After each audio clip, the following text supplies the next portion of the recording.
Are you ready? I am ready to rumble. I'm going to start recording. Here we go. Hello, podcast world. I am JD, and I'm joined by my co host, Anthony. And this is episode 6 of Not the Worst Podcast.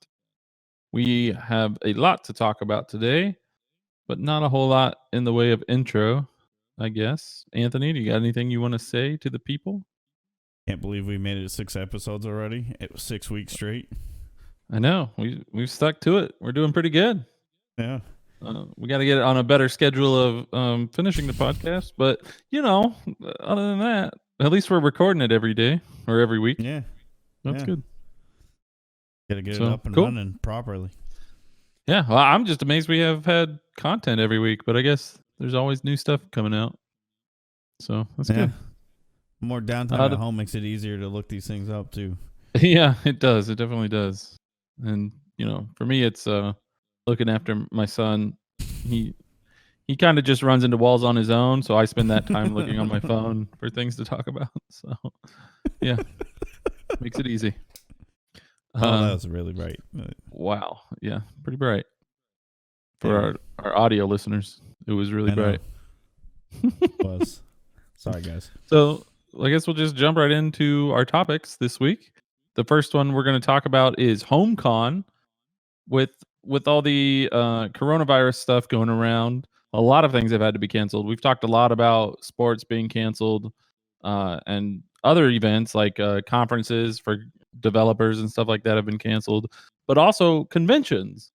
And conventions are really popular, especially among gamers and comic book lovers and those kind of people. People that are really into like the movies and stuff like that, like Marvel movies and things. Conventions are huge, but you can't do that. Can't have those kind of gatherings with coronavirus. So a couple of people took it upon themselves to create HomeCon, which was a convention that was held completely online, and it was using Twitch. And basically what you could do was pay. It's a subscription only Twitch channel, so you had to pay like $5 just to watch the show, or you could pay $50 and then you would get one-on-one time with some of the actors and special guests who were there. And some of the special guests were actually pretty interesting because they had people from like The Expanse and Stranger Things and Arrow and Supergirl. So a lot of big shows that a lot of the people who go to these conventions watch. And you could actually get 5 minutes to just talk to them. And I don't know what you would talk to them about, but you could, tell them how much you love them or ask them about the show or, you know, draw something on your chest and then show it to them. Whatever weird thing pops into your mind. Someone But I tells me think they that's didn't cool. allow cam to cam on there to be safe. Oh yeah, maybe. But one of the things I think is cool is that I'm not really an autograph kind of person. I don't really care about somebody's name inscribed on something that I own or whatever. And that's usually at a convention. That's pretty much all you're gonna get when you go to meet somebody famous. Maybe you can get a handshake and an autograph, right? Or maybe you get a picture with them. So I actually really like the idea of getting one-on-one time with them because if you like this person, you like this celebrity, you want to do more than just say hi, get an autograph and walk away. So it's kind of cool to sit down and have a conversation and ask them what their favorite things are or what it's like working on the show that they work on or how they got their start or things like that. Things that actually interest you. So I really like that.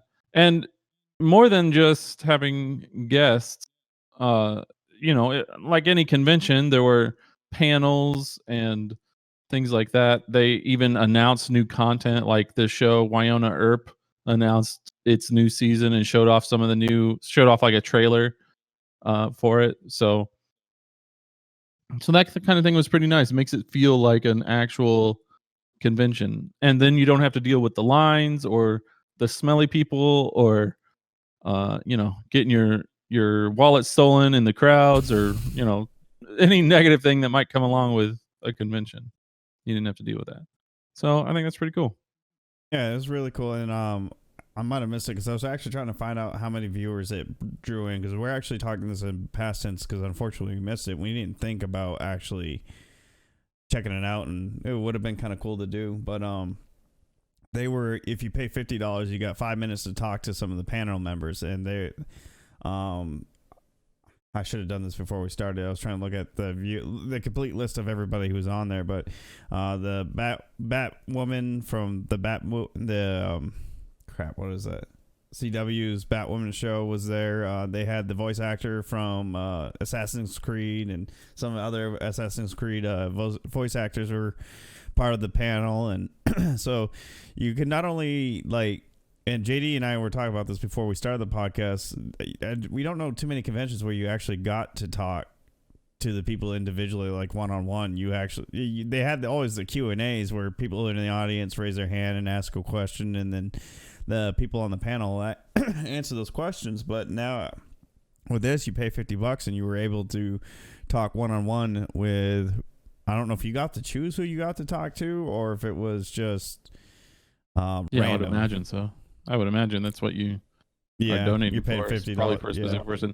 Well, and the reason for that, the reason I think that's probably true is the other part of this HomeCon thing was that it was raising money for charity the whole time. Mm-hmm. So 10% of all the money that was given, either through the Twitch subscription or paying for one-on-one time or whatever you paid for, was going to First Responders First, which was a charity organization providing PPE for people fighting COVID-19.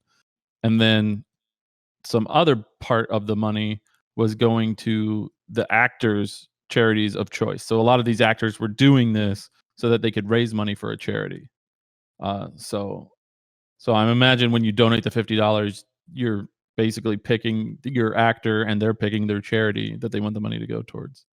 I did find out the viewership and stuff on the HomeCon Instagram page. They said it was 2 days. It was April 10th and 11th. They had over 44,000 viewers, which is not bad. A pretty good number, with 18 hours of content. And they only had 35 guests, which is surprisingly low.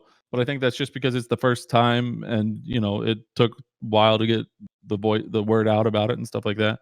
But of those 35 guests, they're all from pretty famous TV shows and IPs like Assassin's Creed and stuff like that. So I think that's pretty good.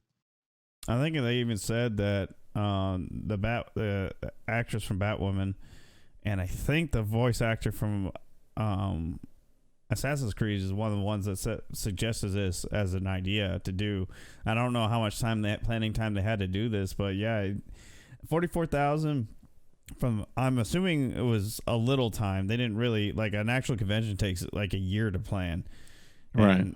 And obviously COVID-19 hasn't been around for a year, so they did this like last second in terms of like planning for a convention. So that's actually not really bad. And if 44,000, I don't know what a regular convention pulls in, but I would think that's a pretty close number. I wouldn't say maybe exactly on the dot how much a like real life convention pulls in, but that's still pretty good. Yeah, especially like with the smaller conventions or whatever. I'm sure 44,000 is pretty impressive by comparison. Mm-hmm. So yeah. That's a great number, especially since it was almost all entirely online. But I think, if the coronavirus thing keeps going, and it looks like it is for a while, they should probably try to do a second one, like a follow-up just as quickly, and then see if they can build word of mouth and get even more people involved. I bet they could do even more. The longer this thing goes on, like I've said with the sports stuff, the more of the things we're used to doing in person is going to be more and more online via Twitch or YouTube or whatever else somebody decides to use. All these conventions like E3's canceled. I'm actually surprised they didn't try doing something online like this, but maybe they just didn't think like that, or thought it'd be, yeah. But a lot more of these programs are going to be doing this, and it's actually really cool because this convention, like JD said, they donate money to First Responders First, kind of like the Humble Bundle pack that we talked about a couple episodes ago. They also did donations to their money. I think it was 100% of the proceeds for the Humble Bundle went straight. I don't know if it was 100. It was a big number. Probably not 100. They probably had to make some money off of it.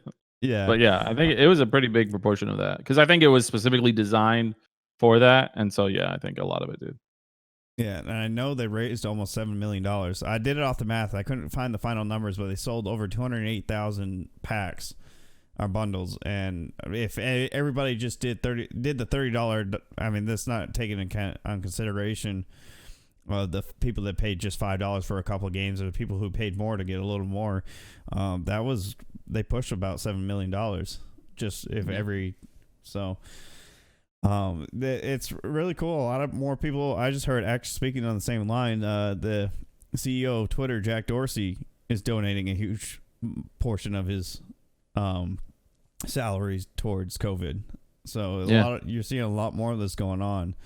I can't remember what his exact number was. It's actually really big. So more and more people are getting involved in trying to knock this thing out. Because regardless if you're healthy or not, my wife is a nurse. She was talking about, she heard that they're saying about 50% of people can be infected and not even experience the mildest of symptoms. They can just walk around and be fine. So if you're like one of those lucky ones, but regardless of if you get sick or not, we're all in this together. And it's just another way for communities, all like different types of communities for that matter. I mean, gaming and the comic book and movie scene kind of go hand in hand because we share a lot of the similar interests, but Twitter is getting involved. A lot more people are getting involved with this because they know we're all in this together one way or another. So, yeah, it's pretty cool. It's great to see. It's great to see people coming together to do things like this, especially with people stuck at home. They can't really go anywhere. I'm sure that was a kind of a change of pace for people that are getting bored, stuck at home, and don't have a lot to do. To be able to go online and talk to their favorite actors and actresses and see the panels and all that kind of stuff. So that's pretty you neat. kind of interact with other people a little more than they have been the past couple of weeks. I know, like, and in fact, that's a little better than a normal convention because you have the chat where you can literally talk to everybody who's there, and you don't have to I don't know. There's something awkward about trying to talk to a random person at a convention sometimes. in Like, I person. feel like being at your computer, you're probably a little more open to talk to the people that are there for the same reason you are, to look at this stuff. So, and so it allowed people to branch out, change up their day for the time being. Sure. Yeah, pretty great. I hope to see another one. I hope they do more, or somebody else kind of takes on the mantle and does the convention of their own. So we'll have to see. Yeah, that would be really cool to see. I mean, something like the iRacing was only meant, from what I understand, I mean, they did iRacing on the regular from what I've heard, but they didn't really make it big until the COVID stuff. It was only meant to be like a one-off thing, and now they got a season of it that's being aired on Fox. Yeah. So, so cool. All right, next topic. We're going to talk more about Minecraft. I know we talk about Minecraft pretty often, but it's also a still extremely popular video game. So, and the cool thing about Minecraft this week is that it's getting updated with a graphical overhaul, and that's the first one in a long time. In fact, there have been rumors of graphical overhauls for Minecraft in the past that have been canceled or just completely denied. So it's pretty interesting because anybody who plays Minecraft knows that kind of one of the main elements of it is that it's not very graphical. no, It's not super heavy on the graphics. You're supposed to be able to play it on any computer. You're not really playing it for the advanced graphics anyway. But this one is called Minecraft with RTX, and it's mixing Minecraft with NVIDIA's ray tracing technology. And ray tracing is just kind of like simulating light, right? It's literally tracing rays of light, right? So you have to imagine, like, when a sun shine down, the effect that has on things like shadow and texture and stuff like that, and how that moves throughout the world. Yeah, reflections, things like that. And that's basically the entirety of the graphical overhaul, is just to add ray tracing. And I was reading about it because blocks in Minecraft only have certain properties. They only have a couple of properties, right? Like color and opacity. Some of them have extra things like that can glow, like lava glows, or they look metallic. But they're very, very simple. So adding ray tracing to every block makes it extremely complex in a way that it hasn't been before. One of the cool things about this is that they got some Minecraft creators to create their own maps that already feature the ray tracing. So if you join the Minecraft beta for the ray tracing, you'll actually get those maps for free, and you can go in and see the sort of creations that are being made and how ray tracing affects what they would look like, which is pretty cool. What? And They should. oh, so I was I just was gonna say, just NVIDIA also put out stuff about you can bring your own stuff into the ray tracing, like something you've already created.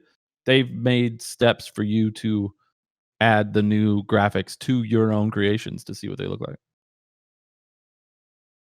yeah, and I was just gonna say you mentioned the maps would be kind of cool with the Minecraft Earth guy kind of, but I don't think he's got already a lot going on with that. In fact, I sent JD some pictures. They've already built several skyscrapers. I didn't see what areas of these skyscrapers they had, like a Bank of America tower built, and one other one. I think no, it I think wasn't that Abu was the Dhabi. one. I think it was the egg building in London. I think Yeah, is what that that must have been was. it.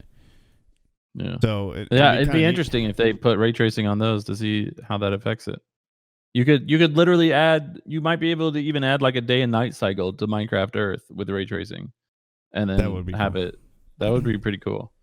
You could do some And I cool was stuff with that. actually watching the video from the article you posted about ray tracing, and like the colors are a lot more vibrant and brighter in Minecraft. Like the Yeah. blocks that glow, they're brighter. They actually stand out, and like the video opens up with a city without ray tracing on, and you can still tell there's glowing blocks, but they're very dim. Yeah. And then with the ray tracing turned on, they just brighten up and like they're everywhere now. Yeah, So definitely makes the whole world a lot more vibrant and dynamic. Yeah.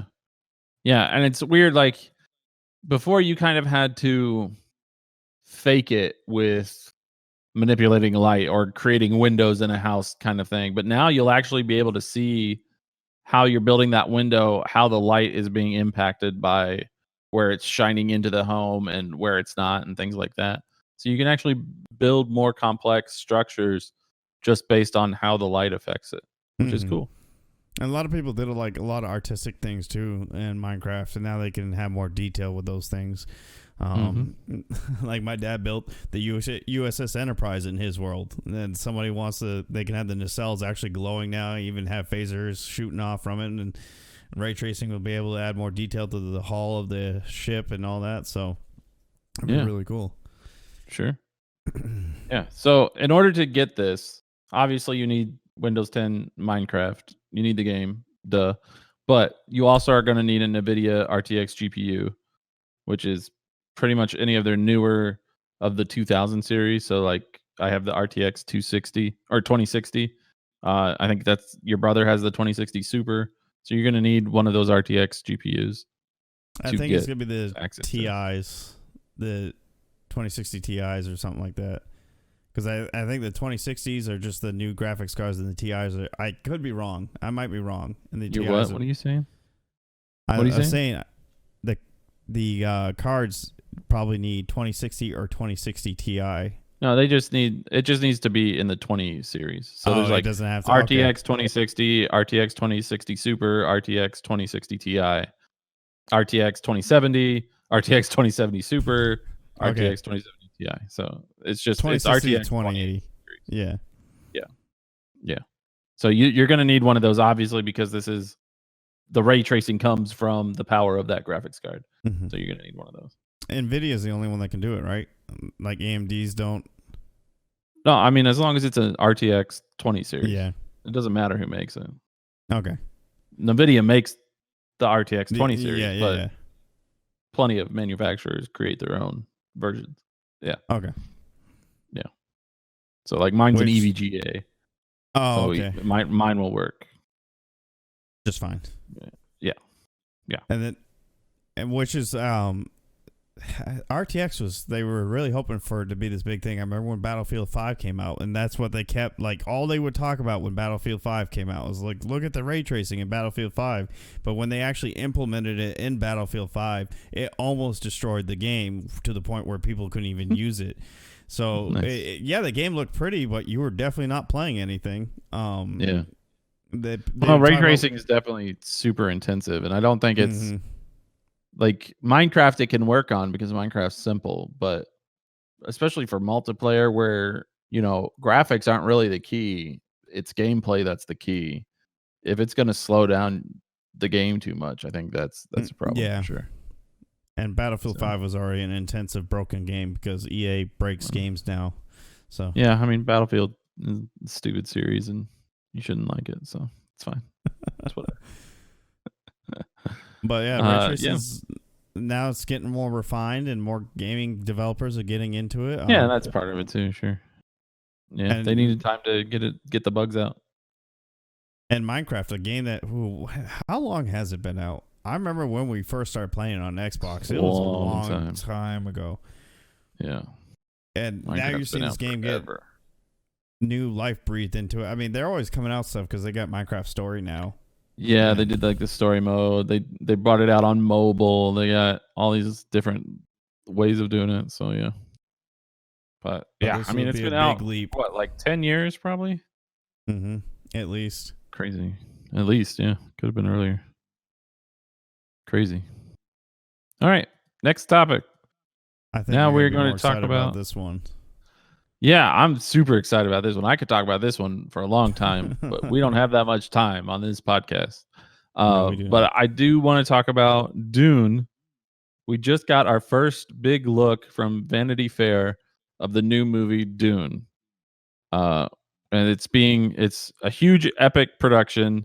It's got a huge cast, and it's being developed by the same guy that made Blade Runner 2049, and he also made the sci-fi movie Arrival. Did you ever see Arrival? I've heard of it. I don't think I ever saw it. Yeah. I really liked Arrival. It was really, really good. But it was also it was a different kind of movie because it wasn't like, I don't know how to explain it, but it wasn't like a normal sci-fi movie, right? It wasn't like shooting aliens with a machine gun and then, running through the halls of a spaceship and that kind of, like, it wasn't like that. But it was a great movie. Anyway, so we got our first look at Dune. Obviously, we can't show many of the pictures from Vanity Fair, but you can see pictures of the cast. And Dune is a very deserty environment. It takes place on a desert planet. So they're actually filming in Jordan, which is kind of weird. And they've go ahead. No, go ahead. Finish what you say. I'll say. Oh, I was just gonna say they've had to do like really weird scheduling with that because they're trying to make it, like realistic. So instead of simulating a sunrise, they actually go out into the desert at dawn and film. And so they're talking about how stressful it is because it's like even at dawn it's like 120 degrees out there, and so they're trying to film in the desert and stuff like that, which is crazy. That would suck. There was one part like because I saw the Jordan part too, but they mentioned like Abu Dhabi and Abu Dhabi. They're pretty much anywhere there's Abu Dhabi's a nice big desert is in the UAE, and they were talking about I've only seen Dune once. And it was a long time ago, so I don't remember a whole lot. I just remember spice. And they talk about spice all the time. Spice is kind of the key. Yeah. But I mean, Dune is like my favorite book. My camera isn't pointed the right way, but like right behind me, right over here, is a bookshelf with my books in it, and it's like all Dune. Because I haven't unpacked most of my books actually, but I have unpacked all my Dune books because there's 6 original novels, and then Frank Herbert's son wrote more, and he wrote like 15 prequel novels. Wow. And because the original novels were written in like the 70s, and then he's been writing them ever since. He's been writing them since like the 90s. So it's a crazy huge world with crazy lore. And it's never been done well. Like, it's never been adapted well, right? There's been a couple of different attempts to make movies. David Lynch Dune was the most popular movie, but that was so bad. It was terrible. It's hard to watch. The one with Picard? Yeah, the one with Patrick Stewart. Yeah. Yeah, I'm sorry, Patrick Stewart. Yeah. And it's Who was still bald, by the way. Right. Yeah. Has that guy ever had hair? I mean, that was like 1984. Come on, man. Come on, man. Grow some hair for us. Yeah. So, and there was a sci-fi miniseries which I definitely watched, and I remember it very well. But if you go watch it now, it would make you cringe how bad it is. Like, like I've tried to watch it because I saw it was like free on YouTube or something like that, and I tried to watch it, and it's like, it was not good. So I'm very excited about this because I have a lot of faith in the director to get it right, and the cast is really good. Like, it's got Oscar Isaac, who was in the Star Wars movies. He plays Poe. He's going to be in it. It's got Jason Momoa, Yeah, everybody the knows who Stargate he guy, is. the Stargate guy. Yeah, we know him from Stargate. Yeah, Everybody's that's talking right, about him people. as, It's not Aquaman. All right, this is the or Stargate guy, Conan. or Conan, or Game of Thrones. He's not any Yeah, of those. He's Stargate. he's Okay, Stargate. before anyone else. He's going to play Duncan Idaho, which is interesting because in the books, Duncan Idaho is one of the few characters from the original book that is found through the whole series. Like he survives like hundreds, thousands of years. So if this goes on, if this becomes big, Jason Momoa could be in like every movie. So that's interesting. We have who else? Who else were the big ones? Oh, one thing that's say that again. I can't. I'm probably butchering her name. Zeta or Zaneta. She was in she's in the new Spider-Man movies as Mary Jane. Yeah, what is that name? Zendaya. Zendaya. Coleman. Zendaya. Yeah, I do know her.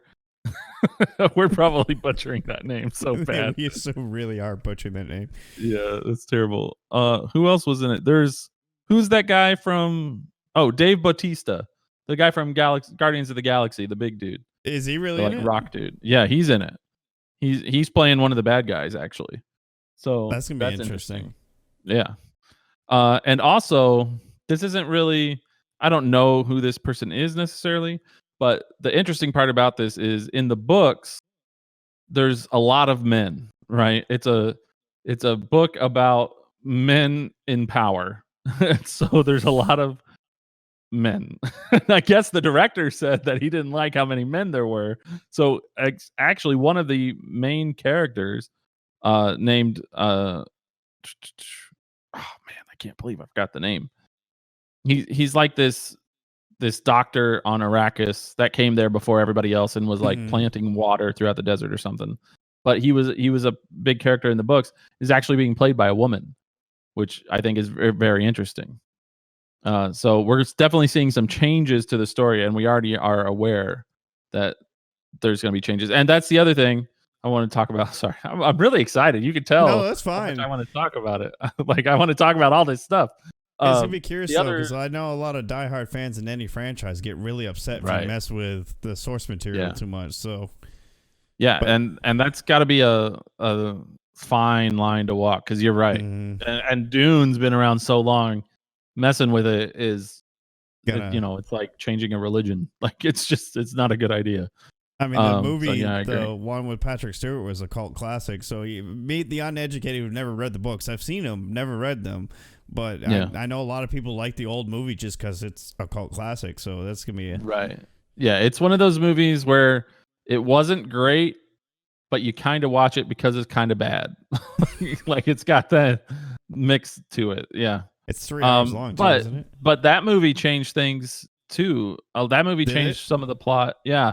For example, in the Dune movie, there was a form of martial arts that's talked about in the books that they didn't know how to translate onto the screen. So they made it like this like voice weapon. I remember that, thing. Yeah. So that it changed some parts of the plot.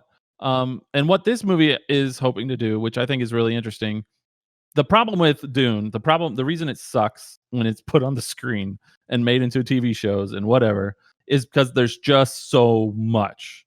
Right? There's all kinds of world building, and you've got like multiple different planets. You've got emperors and politics. You've got religion. You've got space travel and traveling on land and sandworms and like all this other stuff to have to explain in 2 hours. So you can't do that. Right. You can't. It's ridiculous and it never works. So one thing they're doing is they're only doing the first half of the first book instead of doing the whole book like everybody else has always done, which is interesting. I don't know what that means. He specifically said that he did not want to do. He said he'll do this, but it's going to be in 2 movies. He's not doing it in 1 movie. Yeah, and I think he said he wanted to do. I think it's really fascinating. Sorry, it's really cool. No, go ahead. I was going to say he said he wanted to do it like they did with the new It movies. They did 1 book into 2 movies instead of just 1 movie. Yeah, and I saw that. I don't know. I've never seen the It movies and I've never read the book, so I don't really know how that works. We have But an unwritten rule for us in Maine. We try not to touch things from Stephen King because even though he's from our state. But I've seen the movie, the one with what's his name? prophets are never appreciated in their hometown. No, they're not. What he was in Rocky Horror Show. Tim Curry. Yeah, Tim Curry. The Tim Curry. Yeah. I saw that one, and I saw the first of the new one, and that the new one was split. Where the Tim Curry, I don't think it was, but yeah. Sorry, I don't want to get off topic, but yeah. No, that's fine because I'm going to ask you then, since you've seen the new then not the chapter first 2, one. but you saw the first one. Yeah. Okay, so one thing that I'm wondering about is a movie has to have a beginning, middle, and an end, right? There has to be like a conflict that's resolved. So, or I guess you could just end it and say to be continued in the next one, but nobody's going to like that in a movie. Mm-mm. Did it that's split into two? Did it end with a to be continued, or did it have like a resolution? Yeah, and I think, but without reading the Dune book, so you'll have to answer on this part. But as far as like with the Stephen King, the book was written where they start off as kids fighting the monster, and they end up killing it. At least they thought they killed it. And then the second half of the first movie starts off with them as adults, and they made a pact when they're younger. If it ever came back, they were going to come back to that town and try to beat it before it takes more kids. And so the first one of the new movie that came out ends after they stop it the first time as kids. I guess the second one's supposed to take place now when they're adults, and they have to stick to their pact and come back and stop it again. Interesting. Okay. Well, that's cool. That makes sense. Which is going to be probably a pretty depressing start because the second half of the first movie, one of the kids kills himself because he did not want to. It literally starts off with him like he gets the message to come home, and he just literally blew his brains out in his bathtub. So, wow. Okay. Yeah, that'll be a good start. Yep. Okay. Yeah, that's okay. So that's interesting, and that makes sense. That's okay. So that's a good place to split that up. So So in Dune, since you haven't read the books, in Dune, the basic plot is there's this family called the Atreides, and they live on a planet called Caladan. That's a nice springy, Eastery planet with water and birds, and people are happy. And they're being forced to go take over this planet called Arrakis because it's really important, and the bad guys there messed it up, right? So almost all of the book takes place on Arrakis. I'm thinking, especially, this is kind of based on the photos too, because there's been photos of Caladan, which is the springy planet. I'm thinking what they're going to do is extend the time on Caladan and like spread that out. The universe in the story. Exactly. They're going to build that world a little bit more so that when they come to Arrakis, they're faced with the giant conflict, and the conflict becomes overwhelming for them. And that's probably where the first movie will end, somewhere around there, right? And then the second movie will focus more on the main plot of the series, which is Paul Atreides becoming this grand sandworm emperor king guy, which it gets a little crazy after that. With wording like that, you understand why past attempts at this movie didn't do so well. Yeah, there's so much. Yeah, exactly. That's exactly right. So it should be interesting. I'm looking forward to this. I think it's the idea of splitting it into two is, I think that's going to keep a lot of people talking. Like, how is he going to split it into two? What conflicts are being resolved? What stories are coming up? Because he's also talked about expanding roles of minor characters in the books that he wants to see more of on screen. Like the mom, the Atreides mom she's important in the books, but she doesn't have a lot of screen time, for a book or whatever. So I guess they want to expand her role a bit more and things like that. So it should be interesting. One of the things, kind of go back to the beginning of this. No, you mentioned you can't. It's too bad. Yeah. Because I knew you were going to have a lot more to say on the Dune front, so I was going to throw my personal experience with real life stuff that related to the movie. Hooray! In the beginning, JD talked about how they filmed in Jordan, and I mentioned the UAE and Abu Dhabi. I was actually deployed to Abu Dhabi, And one of the actors talked about it, he goes, you don't know how difficult it is to be up at 2 a.m. and it's already 100 degrees outside. I know that for a fact. It is horrible. You'll wake up. Yeah. We have what's called flag conditions. There's red flag, yellow flag, red flag, black flag. Red flag means you can keep working but limit your sun exposure. Black flag really means it's insanely hot. Please stop working outside and drink water.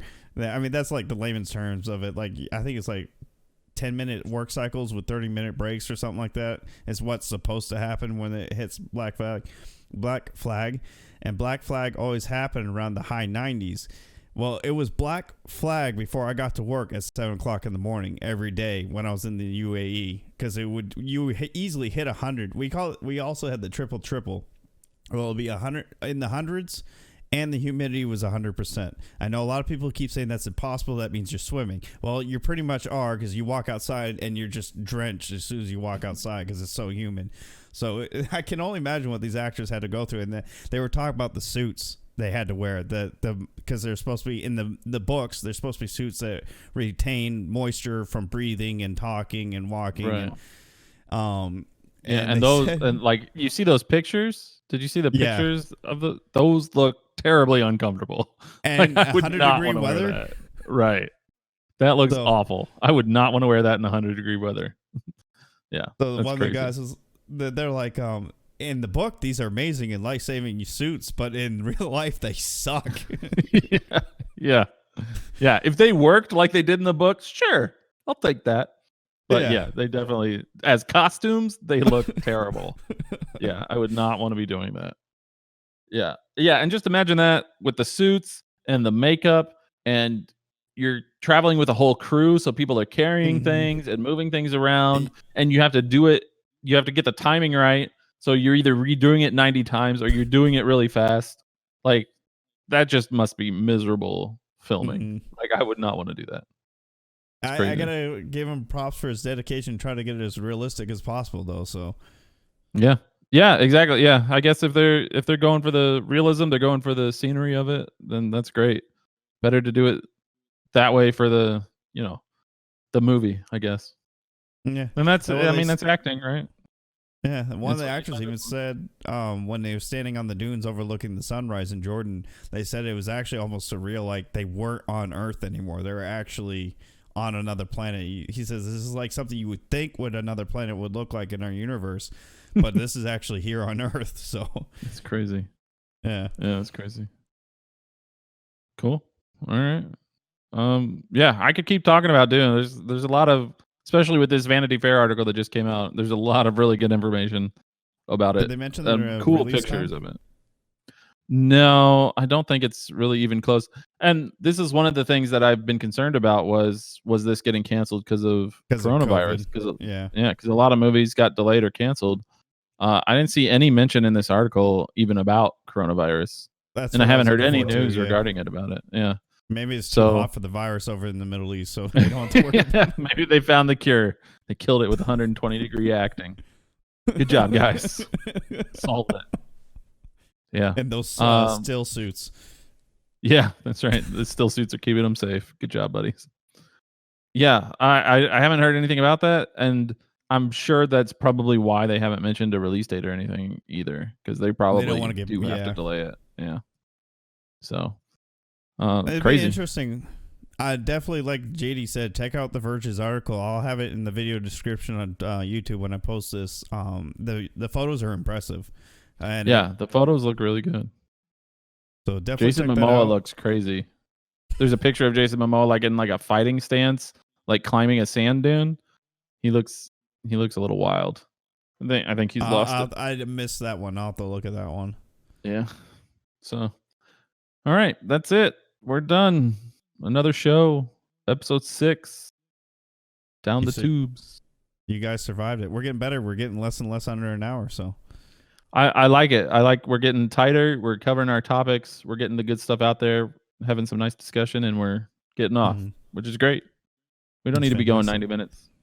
No, I'm supposed to dedicate that kind of time to Satisfactory, 3+ hours. That's right. Yeah. How in the world are you going to stay addicted to Satisfactory if you're here talking to me? You just you can't do it. Can't do it. Yeah. That's What it. other games? We are playing Elder Scrolls Online again. Yes, we are. Jump back into that because it was cheap. What happened the I've first been time with it? playing Star Wars, which you already played. I Jedi haven't beaten Fallen it Order. yet. I need to get back into it. I haven't beaten it yet. Well, maybe you'll be inspired, motivated by my resilience to play it, and you'll be inspired to do it. I just got it because it was like half off. So It's not a I bad figured game. Yeah. Like a friend of mine's described it. It's like baby's first Dark Souls is what it really is. Yeah, I've heard a lot of people say that. That's kind of got like beginner Dark Soul feel to it, which is fine with me. I don't care. I just want some Star Wars, and it's such a beautiful game.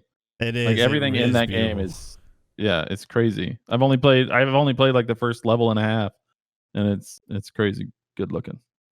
You know the voice actor of the Jedi you're playing? Did you ever see the Gotham movie or TV show? No, I do recognize his face and his voice, but I don't recognize it from Gotham. I haven't seen that. Yeah, well, I think it's the second season. He plays what everybody thought was supposed to be Joker. Oh, really? Yeah, and he does it. Like, I got mad. They killed him off in Gotham. Spoiler alert.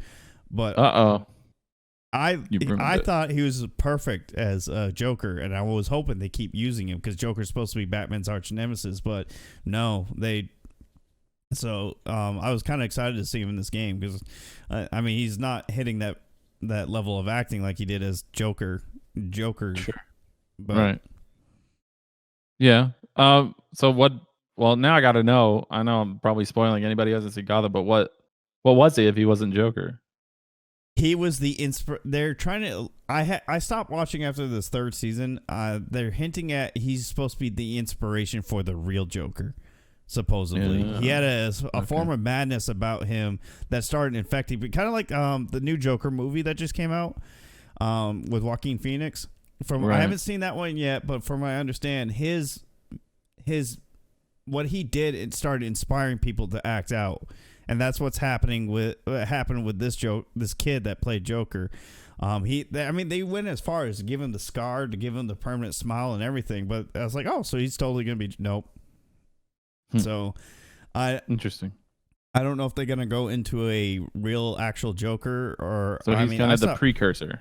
Yeah, basically. They're hinting he inspired whoever's gonna be the actual Joker. So, okay, interesting. I still think he should be the real Joker, but that's me. Well, maybe he'll come back. Maybe he will be. You don't know. Yeah, you don't know, sir. I kind of do. I know Joker right now. Could be because I did stop watching it after they killed him. You stopped watching it, so you don't know. So, all right. Well, that's cool. That's interesting. Good to know. I was trying to see what I recognized him in. I was actually looking up his acting thing to see what I only know him from Joker. I'm not recognizing like any of his things here. I guess he was in the Santa Claus 3 as a traffic cop. Really? Does that count? Wait, that can't be right. That can't be right. He's too young for that. Yeah. To be a traffic what are you doing to me? Yeah, as a traffic cop? Aren't traffic cops usually old? Yeah. Oh, he's from Malcolm in the Middle. That's right. Okay. He was Chad on Malcolm in the Middle. I don't know the name Chad, but I guess he was in a few episodes of that. That's probably where I recognize him from. Because I don't recognize most of this other stuff here. Anyway. Okay, sorry. Yeah. going through a filmography instead of just ending the podcast. That's fine. Whatever. Don't judge me. As far as our games go, I think that's about it. I've been looking back into Jedi Fallen Order. I had a game I got on Steam was pretty cheap a long time ago called Crashlands. I thought about getting back into. It's a nonsense game that somebody put together. Yeah, it's pretty funny. It's along the lines of kind of Deep Rock, but more with a story. Deep Rock doesn't really have a story, but you're working for a company that really can care less about you, and you end up going in a horrible situation because of it. And I like games like that. I'm getting less and less into the competitive multiplayer stuff. I tried Valorant. That's something we didn't bring up. Oh yeah, JD and I both got our Valorant access. I survived one match so far. and I'm debating if I'm going to get back in for another one. It's not because it's a bad game. It's just it's not my style. I'm not that good at it. So I don't. I mean, I'm sure if I dedicated time and effort to it, it'd be better. But I'm not a fan so far. JD, your thoughts on Valorant? From I think you 2 matches or 3? Yeah, just a few matches so far. I put one up on my YouTube channel, but yeah, I haven't. Um, like you said, I'm not very good at those games much anymore. I'm pretty old, and my reflexes aren't what they used to be, and I'm not a PC gamer, so I've only been playing a PC for a few years. So yeah, I'm not super good at it, but it is probably the smoothest game I've played. Like it's super clean. Graphics are clean, the guns are clean. Like it just feels good. It feels good to play. I just can't hit my headshots before the other person headshots me, and that's the main problem. That's my problem too.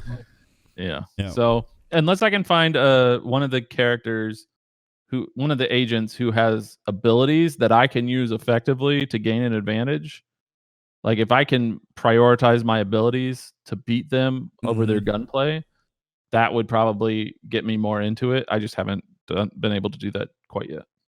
That was the one thing I realized about the match I played. I don't know about your matches. My team and the other team seem to care more about their guns than their abilities. Oh yeah. Nobody was using their abilities. There was one guy that did use them on the regular, but it was because it helped detect people so he can kill them. So with a gun. So yeah, and that guy that you're talking about might be the one that I play too, just because he can detect people and he can shoot them through walls and stuff like that. So I can't remember his name. He doesn't have a face. He just has blue Cypher. Eyes. Cypher, yeah. Cypher, is that the name of the agent? Yeah, I think so. So we'll see. Yeah, yeah, it's really not an ability based game, and that shows with a lot of what I've seen people playing. A lot of them just rely on the guns, and that's fine, but it hurts me because I'm not great at the gunplay. So if I can find an agent that works, that I can focus on my abilities, then that's okay. We'll have to see. Jury's still out for me, but I think you've cast your sentence on Valorant, huh? It's mainly because I'm giving up on shooters as a whole, regardless. I can't do shooters anymore. And it's not, again, because they're horrible games. Though, if you guys watch my stream Warzone, you would see that I actually think Call of Duty is a horrible game, which, from what I understand, has been proven true because they're losing so many people due to cheating in Warzone. So, yeah, it just solidifies my feelings towards that game. So, yeah, I feel you on that. Yeah, I can't give up multiplayer games. I need to be able to randomly destroy a complete stranger on the internet. It's very important to my soul. So if it's not Valorant, I'm going back to Smite. So I better find a new game because nobody plays Smite anymore. So sad. Anyway, yeah, that's it. I think we've extended our outro past what we talked about with the topics. You got one last thing, one more sign off for you. Anything you want to say? Hashtag NTWP. Still waiting for those artist submissions and anything else you want to bring to our attention. That's true. Yeah, use hashtag NTWP and we'll communicate with you. All right. Thank you guys. Thanks for listening or watching or whatever you're doing. We love you, and we'll see you next week. Haters.